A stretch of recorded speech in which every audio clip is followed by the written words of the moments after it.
예수님이 부활하신 걸 믿으십니까? 믿지 않으면 이 시간에 여기 있을 이유가 없죠. 그럼에도 불구하고 진짜 부활하셨을까? 아마 질문하는 청년들이 있을 수 있다. 우리 성도들이 그런 생각 할 수 있다. 이런 생각을 해봅니다. 그런데 분명한 것은 성경은 우리에게 그 예수님의 부활을 예언하셨고 예언하신 대로 그리고 말씀하신 대로 예수님께서 부활하셨습니다. 제자들이 예수님의 시신을 훔친 것도 아니고 예수님이 십자가에서 잠시 기절해서 죽은 줄 알았는데 살았다 그런 것도 아니고 예수님의 부활은 역사적인 사실이고 우리는 그 부활을 믿는 그리스도인입니다. 내가 그리스도인이라는 것은 예수님께서 나의 죄를 대신하여 십자가에서 죽으신 것과 그 십자가에서 죽으신 예수 그리스도가 3일 만에 부활하신 것을 믿는 것. 이 십자가 부활이 복음의 핵심입니다. 그래서 그 복음을 내가 믿고 사도 바울은 뭐라고 말하냐면 이 하나님의 은혜의 복음, 그러니까 십자가 부활이 은혜인 거죠. 십자가에서 내 죄가 사해졌다, 은혜죠. 죽을 수밖에 없는 내가 다시 살게 되었다, 은혜죠. 그래서 이 은혜의 복음을 증언하는 일을 마치려 하면은 오늘 본문에도 여인들이 나오는데 예수님을 만나고 난 뒤에 이 복음의 증인이 됩니다. 그래서 사람들에게 예수님이 사셨다, 예수님이 죽으신 것이 아니라 사셨다, 그것도 우리에게 말씀하신 대로 사셨다, 그리고 우리에게 갈릴리에서 보자고 하셨다, 그 명백한 사실을 듣고 보고 감정적으로 확신케 되어진 이 사실을 전하는 일을 위해서 살았고, 사도 바울은 그 은혜의 복음을 증언하는 일을 마치려 하면은 그 복음을 증언하는 내 삶의 마지막 순간까지 그 일을 하고자 하는 것은 내 목숨을 조금도 귀한 것으로 여기지 아니했다. 그 이유는 딱 한 가지죠. 그 복음이 내 생명보다 더 귀한 것이니까. 나는 그 복음을 위해 살다가 죽는 것으로 끝나는데 내가 전한 그 복음이 다른 사람을 살리고 가정을 살리고 일터를 살리고 수많은 영혼들을 살릴 수 있으니 내 하나 죽어서 더 많은 사람들이 산다면 내가 기꺼이 죽을 수 있겠다. 그 복음을 위해서. 복음은 굿뉴스잖아요. 좋은 소식이잖아요. 바로 그것을 위해서 나는 그렇게 살아도 좋다. 나는 이름이 없어도 좋고, 나는 빛나지 않아도 좋고, 나는 유명하지 않아도 좋고, 나는 내가 가진 것이 없어도 좋고. 그래서 사도 바울이 이렇게 이야기하거든요. 근심하는 자 같으나, 가진 것이 없으니 사람들 보기에는 근심할 게 얼마나 많겠어요. 그런데 사도 바울은 나는 그 은혜의 복음을 증언하는 일을 위해 내 생명을 조금도 귀한 것으로 여기지 않아야 하는데, 나에게는 사람들 보기에는 근심하는 것 같으나 나는 항상 기뻐하고, 아무것도 없는, 가족도 없어요, 은행에 넣어놓은 적금도 없어요, 미래에 대한 어떤 보장받은 그 무엇도 없어요. 아무것도 없어요. 그러나 나는 모든 것을 가진 자로다. 왜? 예수 그리스도가 내 안에 있기에. 그래서 사도 바울은 이렇게 이야기하는 거예요. 복음이면 충분합니다. 오직 예수 그리스도 복음이면 충분합니다. 그러면서 마지막으로 이렇게 이야기하죠. 근심하는 자 같으나 항상 기뻐하고 가는 자 같으나 많은 사람을 부유하게 하고. 나는 가난한 것 같아요. 그렇죠. 사역을 할 때도 다른 사람이 후원하고 도와주지 않으면 그 사역을 감당할 수 없는 그런 가난함이 있었어요. 그러나 오히려 그 가난 때문에 많은 사람을 부유하게 했다는 거예요. 그리고 앞서 말한 것처럼 아무것도 가진 것이 없는 것 같으나 나는 예수 그리스도를 가짐으로, 복음을 가짐으로 모든 것을 가졌다. 여러분, 이것을 믿는 사람이, 이것이 내 삶의 존재 목적이라고 고백하는 사람이 이렇게 살아도 내가 심심하지도, 이렇게 살아도 내가 불편하지도, 이렇게 살아도 내 삶이 손해보는 것 같다고 느끼지 않는 사람, 그가 바로 부활하신 예수님을 만난 사람인 거예요. 자, 오늘 이 본문 속에 나오는 여자들이 있습니다. 오늘 오전에도 제가 이 본문과 같은 내용의 누가복음 말씀을 살폈거든요. 조금 보고 있는 방향이 달라요. 누가가 보는 관점, 마태가 보는 관점이 좀 달라요. 훨씬 더 이 마태는 그 지진이 일어나고 돌무덤이 굴러가는 그 상황에 대해서, 그리고 그 사람과 같은 형상을 입고 있는 천사들이 나타나는 모습에 대해서 굉장히 드라마틱하게 표현해주고 있어요. 핵심은 이거예요. 여인들이 이제 안식 후 첫날이 되어서 예수님의 시신을 그래도 챙기려고, 시신이 상하거나 좀 볼품없는 상황이 될까봐 향품을 가지고 예수님의 시신을 좀 더 깨끗하게 그렇게 해드리려고 무덤가에 갔어요.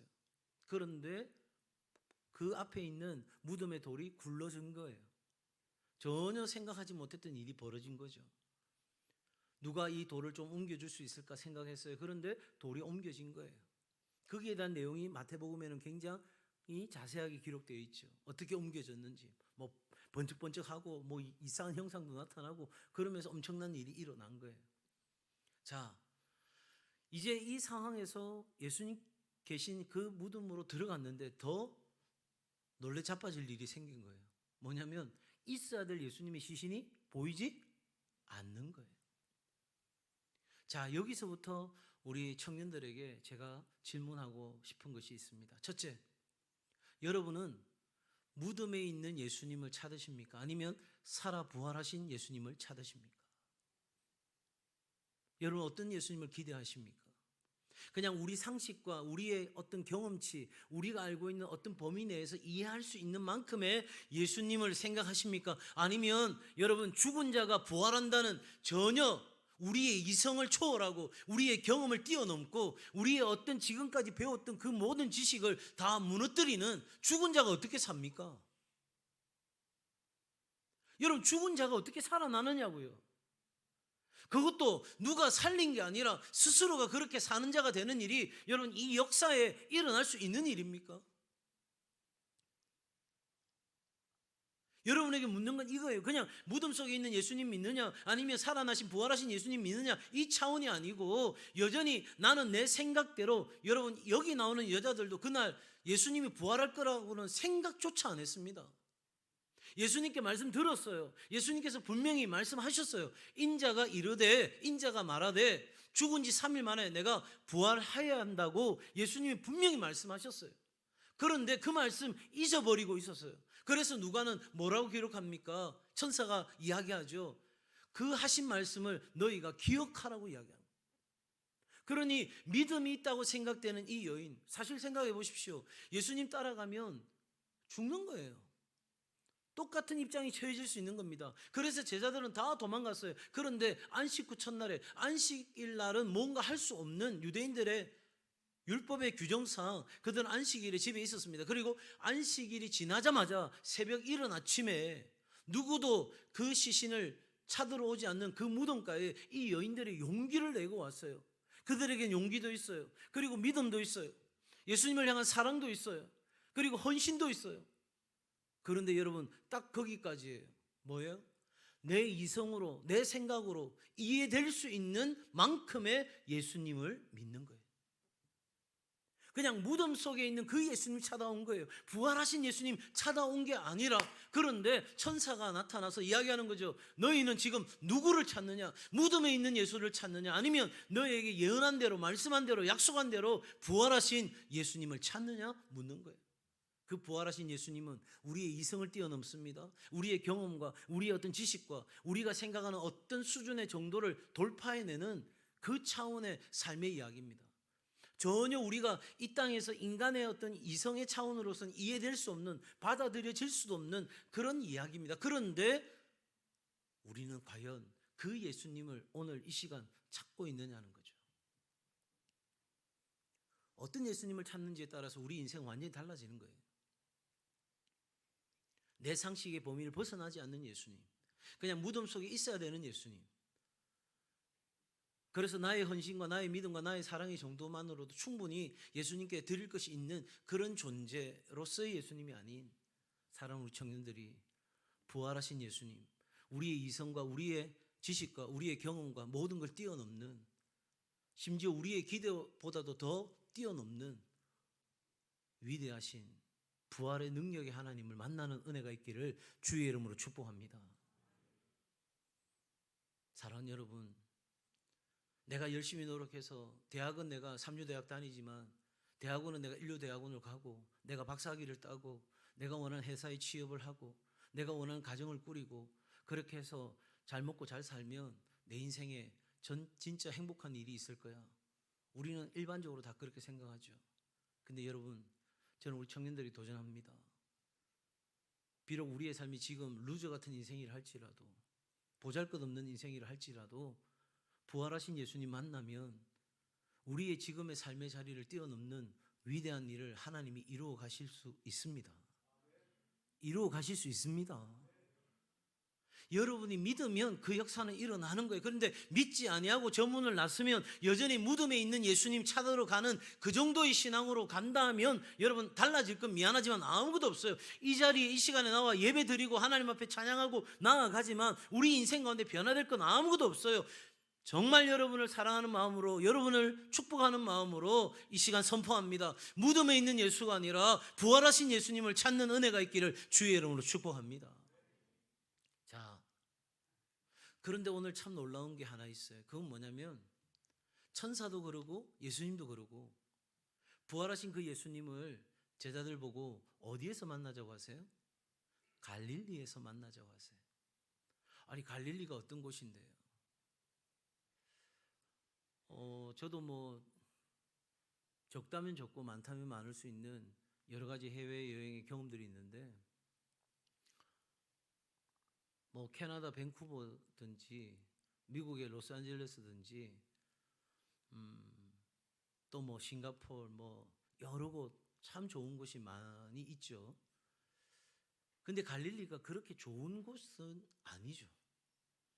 오히려 갈릴리에서 뭔가 선한 것이 좋은 것이 난다면 그게 이상할 만큼 어떻게 본다면 우리 청년들의 표현을 빌려서 이야기해 보면 촌스러운 동네, 보잘것없는 동네, 뭔가 새로운 일이 일어날 거라고는 기대하기 어려운 동네, 그런 동네에서 그 능력에 부활하신 예수님이 제자들을 만나자고 하신 거예요. 갈릴리에서. 그럼 여기서 우리가 질문이 하나 생기죠. 왜 하필이면 갈릴리일까? 아니, 그 아름다운 예루살렘에서 만나도 되잖아요. 못 만날 이유가 어디 있어요? 그런데 왜 예수님께서 오늘 성경에 기록한 대로, 여러분 10절 말씀 같이 읽을까요? 예수님 말씀이에요. 10절 시작.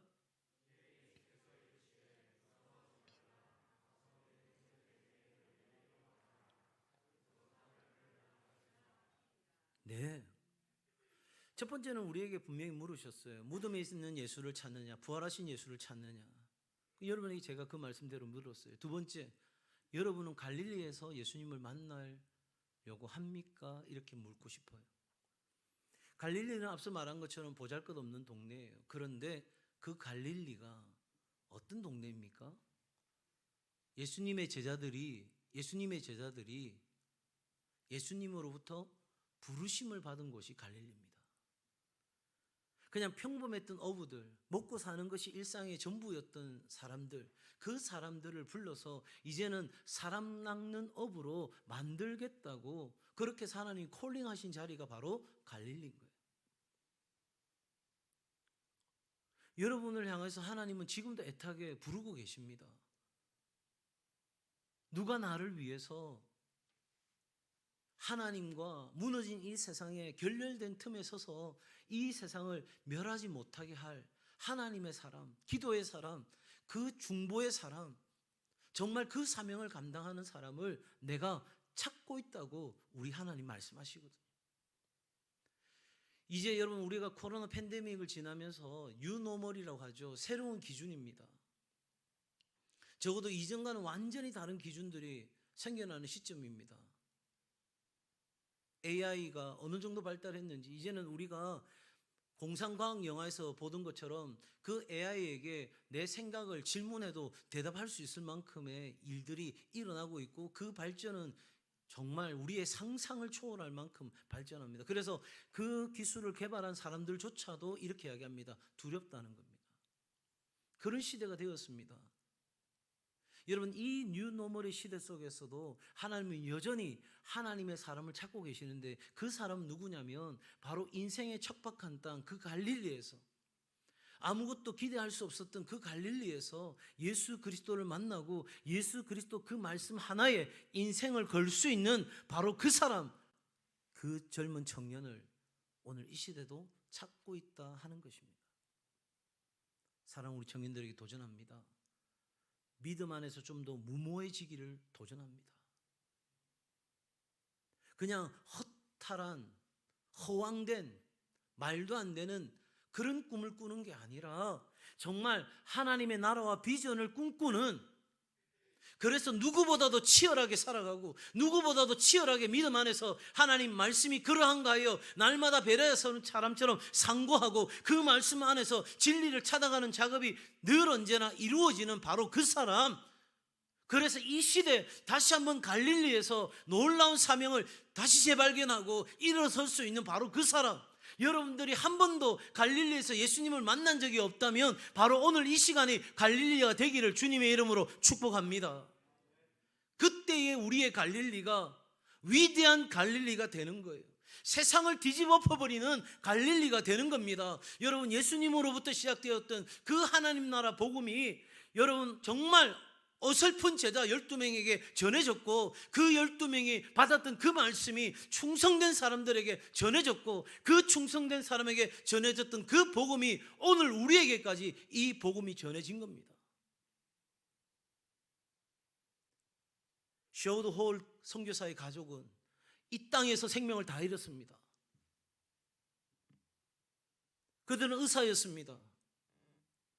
그냥 고국에 있었으면 의사로서 명망이 있는 가정이 되어서 먹고 사는데 아무 지장 없이 사람들의 존경을 받으며 살았을 것입니다. 그러나 자신의 인생의 갈릴리에 찾아오신 예수님을 만나는 순간 내 인생이 더 이상 내 인생에 먹고 사는 문제, 내가 오늘도 얼마나 더 편안할 수 있느냐, 이 삶이 나의 인생의 목적이 아니라 내가 기꺼이 이 부활하신 예수 그리스도 그 복음을 위해 살아가야 되겠다 결정하고 이 땅 가운데 와서 가족들이 생명을 잃었습니다. 그러면 포기할 법한데 다시 그 자녀들이 이 땅 가운데 들어와서 끝까지 그 생명을 이 땅 가운데 쏟아부었다는 사실이죠. 짐 엘리엇이라는 선교사는 이렇게 이야기합니다. 영원한 것을 위해 영원하지 않는 것을 버리는 것은 결코 어리석은 것이 아니다. 사랑하는 여러분, 여러분은 지금도 머리에서 주판을 계산기를 두드리고 있을 겁니다. 예수 따라 살아가는 게 그렇게 정말 좋은 거야? 예수 따라 살아간다는 것이 정말 그렇게 고상한 거야? 거기에 진정한 내 행복이 있는 거야? 아마 여러분은 열심히 계산기를 두드리겠죠. 그리고 한쪽편에서는 계산기가 작동하고 있습니다. 그건 앞에 있는 목사님이 하는 말이지. 빨리 돌아가서 내가 해야 할 일을 해야 되고, 내가 좀 더 잘 살기 위해서는 좀 더 높은 위치에 올라가야 되고, 그러기 위해서 내가 이것도 해야 되고 저것도 해야 되고 이렇게 살아야 돼. 제가 말하는 거는 여러분의 인생을 위해서 아무것도 하지 말라는 이야기가 아닙니다. 여러분이 회사를 다니고 직장을 취업하기 위해서 노력하는 모든 것들이 다 헛된 일이다, 그 이야기를 하는 게 아닙니다.